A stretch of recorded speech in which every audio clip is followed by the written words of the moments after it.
తొలిపలుకు channel కు స్వాగతం. నేను లాలిత్య. నేటి ముఖ్యం చూద్దాం. కామన్వెల్త్ విజేతలకు ప్రధాని మోదీ ఆతిథ్యం. జో కేలేగా ఓ కిలేగా అంటూ ఉత్సాహం.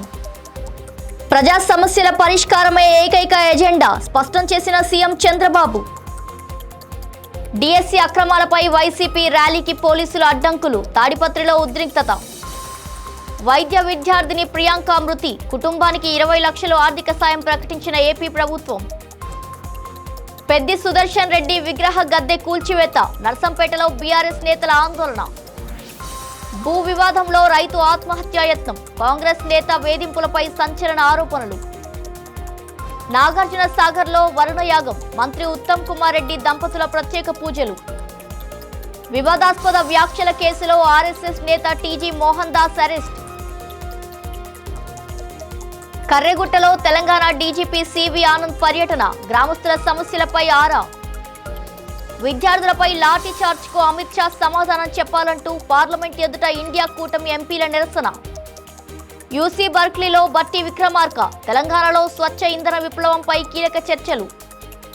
జార్ఖండ్లో జేపీఎస్సీ జేఎస్ఎస్సీ అవకతవకలపై విద్యార్థుల ఆగ్రహం. అసెంబ్లీ ముట్టడికి భారీ మార్చ్.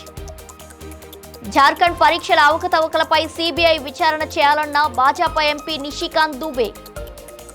ఢిల్లీలో కొత్త ప్రైవేట్ వర్సిటీలకు బిల్లు. విద్యార్థులకు సీట్ల కొరత తీరుతుందన్న మంత్రి ఆశిష్ సూద్. మమతా బెనర్జీ కాన్వాయ్పై దాడి ఖండించాల్సిన విషయం. ప్రజాస్వామ్యంలో ఇలాంటి ఘటనలు బాధాకరమన్న అఖిలేష్ యాదవ్. గ్లాస్గో కామన్వెల్త్ క్రీడల్లో పతకాలు సాధించిన భారత క్రీడాకారులకు ప్రధాని నరేంద్ర మోదీ ప్రత్యేక విందు ఇచ్చి అభినందించారు. ఢిల్లీలోని తన అధికారిక నివాసంలో క్రీడాకారులతో ఆత్మీయంగా ముచ్చటించారు. అథ్లెట్ల ఆట తీరు, పోరాట పటిమను ప్రధాని ప్రశంసించారు. ఈ సందర్భంగా క్రీడాకారులతో కలిసి భారత్ మాతాకి జై అంటూ నినాదాలు చేశారు. జో కేలేగా ఓ కిలేగా అంటూ క్రీడాకారుల్లో నూతన ఉత్సాహం నింపారు మోదీ. ఈ భేటీకి సంబంధించిన ప్రత్యేక సెల్ఫీ వీడియోను ప్రధాని సోషల్ మీడియాలో పంచుకున్నారు. ఇటీవల ముగిసిన కామన్వెల్త్ క్రీడల్లో భారత్ మొత్తం 39 పథకాలు సాధించగా అందులో 13 స్వర్ణ పథకాలు ఉన్నాయి. పథకాల పట్టికలో భారత్ 4వ స్థానంలో నిలిచింది. ప్రజా సమస్యల పరిష్కారమే తమ ఏకైక ఎజెండా అని ఏపీ సీఎం చంద్రబాబు తెలిపారు. ఏలూరు జిల్లా కలిదిండిలో మీ భూమి మీ హక్కు కార్యక్రమంలో పాల్గొన్న ఆయన రైతులకు పట్టాదారు పాస్ పుస్తకాలు పంపిణీ చేశారు. భూ సమస్యలను పూర్తిగా పరిష్కరించే వరకు అధికారులు కష్టపడి పనిచేయాలని ఆదేశించారు. గత ప్రభుత్వ పాలనలో భూ సమస్యలపై ఎక్కువగా ఫిర్యాదులు వచ్చాయని తెలిపారు. కొత్త పట్టాదారు పాస్ పుస్తకాల్లో క్యూఆర్ కోడ్, బ్లాక్ చైన్ సాంకేతికతతో భద్రత కల్పించామన్నారు. ఇప్పటి వరకు 32.32 లక్షల పట్టాదారు పాస్ పుస్తకాలను రైతులు, భూ యజమానులకు అందించామని చంద్రబాబు వెల్లడించారు. ఏపీలో డిఎస్సి అక్రమాలపై వైఎస్ఆర్సీపీ నిరసనలు ఉధృతమయ్యాయి. తాడిపత్రిలో యువతతో కలిసి ర్యాలీ నిర్వహించేందుకు మాజీ ఎమ్మెల్యే కేతిరెడ్డి పెద్దారెడ్డి ప్రయత్నించగా పోలీసులు అడ్డుకున్నారు. దీంతో పోలీసులతో ఆయన వాగ్వాదానికి దిగారు. ర్యాలీలను అడ్డుకోవడంపై వైసీపీ నేతలు తీవ్రంగా ఆగ్రహం వ్యక్తం చేశారు. మరోవైపు ముచ్చుకోట వద్ద పుంగనూరు ఎమ్మెల్యే మాజీ మంత్రి పెద్దిరెడ్డి రామచంద్రారెడ్డిని పోలీసులు అడ్డుకోవడంతో ఆయన రోడ్డుపైనే బైఠాయించి నిరసన వ్యక్తం చేశారు. అనంతరం వైసీపీ నేతలు అనంతపురం తాడిపత్రి హైవేపై బైఠాయించారు. డిఎస్సి అక్రమాలపై సిబిఐ విచారణ జరిపించాలని, నైతిక బాధ్యత వహిస్తూ మంత్రి లోకేష్ రాజీనామా చేయాలని వైసీపీ నేతలు డిమాండ్ చేశారు. రాష్ట్ర వ్యాప్తంగా పలువురు వైసీపీ నాయకులను పోలీసులు గృహ నిర్బంధం చేసి నోటీసులు ఇచ్చారు. రాజమహేంద్రవరంలో మద్యం మత్తులో కారు నడిపి ఢీకొట్టిన ఘటనలో తీవ్రంగా గాయపడిన వైద్య విద్యార్థిని ప్రియాంక మృతి చెందారు. గాంధీ ఆసుపత్రిలో ఆమె మృతదేహానికి పోస్టుమార్టం పూర్తయింది. మృతదేహాన్ని కుటుంబ సభ్యులు గద్వాల జిల్లా ఐజా మండలం ఎక్లాస్పూర్కు తరలించనున్నారు. ఆసుపత్రి వద్ద ప్రియాంక తండ్రిని మంత్రి వాకిటి శ్రీహరి, రాజమహేంద్రవరం అర్బన్ ఎమ్మెల్యే శ్రీనివాస్ ఓదార్చారు. ప్రియాంక కుటుంబానికి ప్రభుత్వం తరపున ఆర్థిక సాయం అందించాలని సీఎం చంద్రబాబు ఆదేశించారు. నిందితులకు కఠిన శిక్షలు పడేలా చర్యలు తీసుకోవాలని అధికారులకు సూచించారు. ఈ ఘటనపై కేసును హత్యానేరం కోణంలో పోలీసులు దర్యాప్తు చేస్తున్నారు. నర్సంపేటలో దివంగత మాజీ ఎమ్మెల్యే పెద్ది సుదర్శన్ రెడ్డి విగ్రహం ఏర్పాటుకు నిర్మించిన గద్దెను మున్సిపల్ అధికారులు కూల్చివేశారు. ప్రభుత్వ మెడికల్ కాలేజ్ ఎదురుగా ప్రైవేట్ స్థలంలో విగ్రహం ఏర్పాటు చేసేందుకు గద్దె నిర్మిస్తుండగా అనుమతి లేదంటూ అధికారులు రాత్రివేళ కూల్చివేసినట్టు బీఆర్ఎస్ నేతలు ఆరోపించారు. దీంతో నర్సంపేటలో ఉద్రిక్త పరిస్థితులు నెలకొన్నాయి. గద్దెను కూల్చివేయడాన్ని నిరసిస్తూ మాజీ మంత్రి ఎర్రబెల్లి దయాకర్ రావు ఇతర బీఆర్ఎస్ నాయకులు ధర్నాకు దిగారు.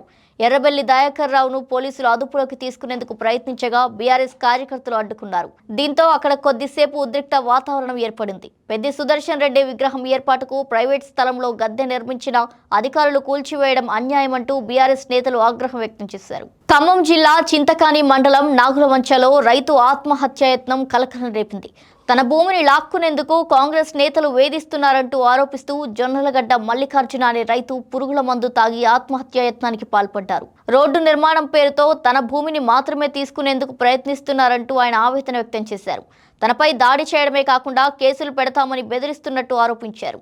కాంగ్రెస్ మండల అధ్యక్షుడు అంబటి వెంకటేశ్వరరావు తనను వేధిస్తున్నారంటూ మల్లికార్జున ఆరోపించారు.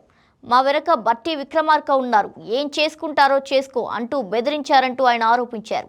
ప్రస్తుతం రైతు పరిస్థితిపై పూర్తి వివరాలు తెలియాల్సి ఉంది. నల్లగొండ జిల్లా నాగార్జున సాగర్లో కృష్ణానది ఒడ్డున నిర్వహించిన వరుణ యాగంలో మంత్రి ఉత్తమ్ కుమార్ రెడ్డి, పద్మావతి రెడ్డి దంపతులు పాల్గొన్నారు. 108 మంది ఋత్వికులు 11 హోమకుండాలతో నిర్వహించిన యాగంలో ప్రత్యేక పూజలు నిర్వహించారు. కృష్ణా గోదావరి పరివాహక ప్రాంతాల్లో విస్తారంగా వర్షాలు కురిసి జలాశయాలు, చెరువులు నిండాలని వారు ఆకాంక్షించారు. పాడి పంటలు సమృద్ధిగా పండాలని, రైతుల జీవితాల్లో సుఖ సంతోషాలు వెల్లివిరియాలని ప్రార్థించారు. అనంతరం సీఎం రేవంత్ రెడ్డి కూడా యాగంలో పాల్గొని పూర్ణాహుతి కార్యక్రమంలో పాల్గొన్నారు. ఢిల్లీ నిరసనల సందర్భంగా మహిళలపై వివాదాస్పద వ్యాఖ్యలు చేసిన ఆర్ఎస్ఎస్ నేత టీజీ మోహన్ దాస్ ను కేరళ పోలీసులు అరెస్ట్ చేశారు. మహిళల వ్యక్తిత్వం గురించి అనుచిత వ్యాఖ్యలు చేసినట్టు ఆరోపణలు ఉన్నాయి. తనకు అధికారం ఉంటే నిరసనకారులపై కర్ఫ్యూ విధించేవాడినని, మాట వినకపోతే కాల్పులు జరపాలని ఆదేశించేవాడినంటూ వ్యాఖ్యానించారు. ఆయన వ్యాఖ్యలు సమాజంలో ప్రశాంతతకు విఘాతం కలిగించేలా ఉన్నాయని, ప్రజల్లో భయాందోళనలు సృష్టించేలా ఉన్నాయంటూ కేరళలో కేసు నమోదైంది. ఈ కేసులో భాగంగా మట్టంచేరి సమీపంలోని కువ్వప్పాడంలోని ఆయన నివాసానికి చేరుకున్న పోలీసులు మోహన్ దాస్ ను అదుపులోకి తీసుకున్నారు. తెలంగాణ డీజీపీ సివి ఆనంద్ కర్రెగుట్టలో పర్యటించారు. తెలంగాణ ఛత్తీస్గఢ్ సరిహద్దుల్లోని పామునూరు గ్రామానికి వెళ్లిన డీజీపీ గ్రామస్తులతో మాట్లాడి వారి సమస్యలను అడిగి తెలుసుకున్నారు. అనంతరం వారికి నిత్యావసర సరుకులను పంపిణీ చేశారు. కర్రెగుట్టలోని మురుమూరు రహదారితో పాటు కొనసాగుతున్న రోడ్ల అభివృద్ధి పనులను పరిశీలించారు. ములుగులో లొంగిపోయిన మావోయిస్టులతో త్వరలోనే సివి ఆనంద్ మాట్లాడనున్నారు. మావోయిస్టు కుటుంబాలను కూడా ఆదుకునేందుకు ప్రభుత్వం, పోలీస్ శాఖ తరపున ప్రయత్నాలు చేస్తున్నామని డీసీపీ తెలిపారు. ఢిల్లీలో విద్యార్థులపై జరిగిన లాఠీ చార్జ్ అంశంపై కేంద్ర హోంమంత్రి అమిత్ షా లోక్సభలో సమాధానం చెప్పాలని డిమాండ్ చేస్తూ ఇండియా కూటమి ఎంపీలు పార్లమెంట్ ఎదుట నిరసన చేపట్టారు. అమిత్ షా సభకు హాజరు కావడం లేదంటూ తేదీలతో కూడిన ప్లకార్డులను ప్రదర్శించారు. ఈ నిరసనలో భువనగిరి ఎంపీ చామల కిరణ్ కుమార్ రెడ్డి కూడా పాల్గొన్నారు. పార్లమెంట్ వర్షాకాల సమావేశాలు మరో 4 రోజులు మాత్రమే ఉన్నాయని, విపక్షాల ప్రశ్నలకు కేంద్రం సమాధానం చెప్పడం లేదంటూ ఆయన విమర్శించారు. విద్యార్థులపై లాఠీ చార్జ్, పెల్లెట్ గన్స్ ప్రయోగానికి ఆదేశాలు ఇచ్చింది ఎవరో అమిత్ షా సమాధానం చెప్పాలని ఆయన డిమాండ్ చేశారు. అమెరికాలోని కాలిఫోర్నియా యూనివర్సిటీ బర్క్లీలో ఉన్న ఇండియా ఎనర్జీ అండ్ క్లైమేట్ సెంటర్ను తెలంగాణ ఉప ముఖ్యమంత్రి, ఇంధన శాఖ మంత్రి బట్టి విక్రమార్క సందర్శించారు. భారత్ పునరుత్పాదక ఇంధన లక్ష్యాల సాధన, ఇంధన భద్రత, విద్యుత్ గ్రిడ్ ఆధునికీకరణ, పరిశ్రమల నుంచి కాలుష్య ఉద్గారాల తగ్గింపు, విద్యుత్ నిల్వ వ్యవస్థలపై నిపుణులతో చర్చించారు. తెలంగాణ గ్రీన్ పవర్ విధానం, సౌర విద్యుత్ విస్తరణ, గ్రీన్ ఎనర్జీ ప్రాజెక్టులకు పెట్టుబడులు, రైతులు, మహిళా స్వయం సహాయక సంఘాలతో చేపడుతున్న సౌర విద్యుత్ కార్యక్రమాలను వివరించారు. భవిష్యత్తులో సాంకేతిక సహకారం, విధాన రూపకల్పన, స్వచ్ఛ ఇంధన సాంకేతికతల విస్తరణకు కలిసి పనిచేసే అవకాశాలపై చర్చ కొనసాగింది. జార్ఖండ్ రాజధాని రాంచీలో జేపీఎస్సీ, జేఎస్ఎస్సీ నియామక పరీక్షల్లో అవకతవకలకు వ్యతిరేకంగా వేలాది మంది విద్యార్థులు అసెంబ్లీ ముట్టడికి మార్చ్ చేపట్టారు. ప్రభుత్వం 3 దఫాలుగా జరిపిన చర్చలు విఫలం కావడంతో విద్యార్థులు ఆందోళనను ఉధృతం చేశారు. పాత అసెంబ్లీ భవనం సమీపంలో పోలీసులు ఏర్పాటు చేసిన బారికేడ్లను దాటి కొత్త అసెంబ్లీ వైపు విద్యార్థులు ముందుకు సాగారు. అసెంబ్లీ పరిసరాల్లో భారీగా భద్రతా బలగాలను మోహరించారు. మరోవైపు పరీక్షల అవకతవకలపై ముఖ్యమంత్రి హేమంత్ సోరెన్ నివాసం ఎదుట భాజపా నేతలు నిరసన వ్యక్తం చేశారు. ప్రతిపక్ష నేత బాబులాల్ మరాండి, రాష్ట్ర భాజపా అధ్యక్షుడు ఆదిత్య సాహు సహా పలువురు నేతలను పోలీసులు అదుపులోకి తీసుకున్నారు.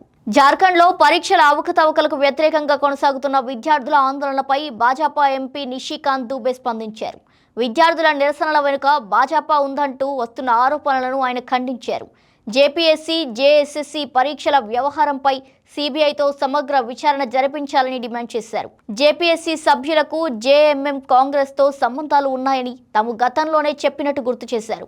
ఇప్పుడు కొందరు రాజీనామా చేయాల్సి వచ్చిందని అన్నారు. కాంగ్రెస్, జేఎంఎం, ఆర్జేడీ ప్రభుత్వాలు జార్ఖండ్ విద్యార్థులకు అన్యాయం చేశాయని ఆరోపించారు.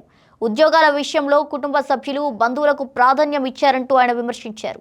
ఢిల్లీలో ఉన్నత విద్యలో సీట్ల కొరతను తగ్గించేందుకు కొత్త ప్రైవేట్ విశ్వవిద్యాలయాల ఏర్పాటుకు బిల్లు తీసుకొస్తున్నట్టు మంత్రి ఆశిష్ సూద్ తెలిపారు. ప్రతి ఏడాది ఢిల్లీలో సుమారు 3,13,000 మంది విద్యార్థులు ఇంటర్ పూర్తి చేస్తుండగా ఉన్నత విద్యకు 1,51,000 సీట్లు మాత్రమే అందుబాటులో ఉన్నాయని తెలిపారు. ఢిల్లీ విశ్వవిద్యాలయంలో 71,000 సీట్లు ఉండగా ఇతర విద్యా సంస్థల్లోనూ సీట్లు ఉన్నప్పటికీ వాటిలో గణనీయమైన భాగాన్ని ఇతర రాష్ట్రాల విద్యార్థులు పొందుతున్నారంటూ వివరించారు. దీంతో ఢిల్లీ విద్యార్థులకు అందుబాటులో ఉండే సీట్లు మరింత తగ్గుతున్నాయని ఆయన స్పష్టం చేశారు. కొత్త ప్రైవేట్ విశ్వవిద్యాలయాల ఏర్పాటుతో సీట్ల కొరత తగ్గి విద్యార్థులు పరిసర ప్రాంతాల్లోని ప్రైవేట్ వర్సిటీలకు వెళ్లాల్సిన అవసరం తగ్గుతుందని ఆయన వెల్లడించారు. ఢిల్లీలో సమాజ్వాదీ పార్టీ అధినేత అఖిలేష్ యాదవ్, పశ్చిమ బెంగాల్ మాజీ ముఖ్యమంత్రి మమతా బెనర్జీ కాన్వాయ్పై దాడి జరిగినట్టు వస్తున్న ఆరోపణలపై స్పందించారు. ప్రజాస్వామ్యంలో ఇలాంటి ఘటనలు జరగడం బాధాకరమని అన్నారు. మాజీ ముఖ్యమంత్రిని అవమానించేలా వ్యవహరించడం తీవ్రంగా ఖండించాల్సిన విషయమని పేర్కొన్నారు. ఈ ఘటన వెనుక ప్రభుత్వ ప్రమేయం ఉంటే మరింత తీవ్రంగా పరిగణించాల్సి ఉంటుందని తెలిపారు. మమతా బెనర్జీకి భద్రత కల్పించడం ప్రభుత్వ బాధ్యత అని ఆయన స్పష్టం చేశారు. మరోవైపు నియోజకవర్గాల పునర్విభజన అంశంపైన అఖిలేష్ యాదవ్ స్పందించారు. భాజపా ఈ అంశంపై సమాధానం చెప్పడం లేదని విమర్శించారు. నియోజకవర్గాల సంఖ్య పెంచుతూ పునర్విభజన చేస్తే దేశ భౌగోళిక విస్తీర్ణాన్ని కూడా మార్చేస్తారా అంటూ ప్రశ్నించారు. ఇవి వాటి బులెటిన్ డీటెయిల్స్. మరో బులెటిన్తో మళ్ళీ కలుద్దాం. చూస్తూనే ఉండండి తొలి పలుకు న్యూస్.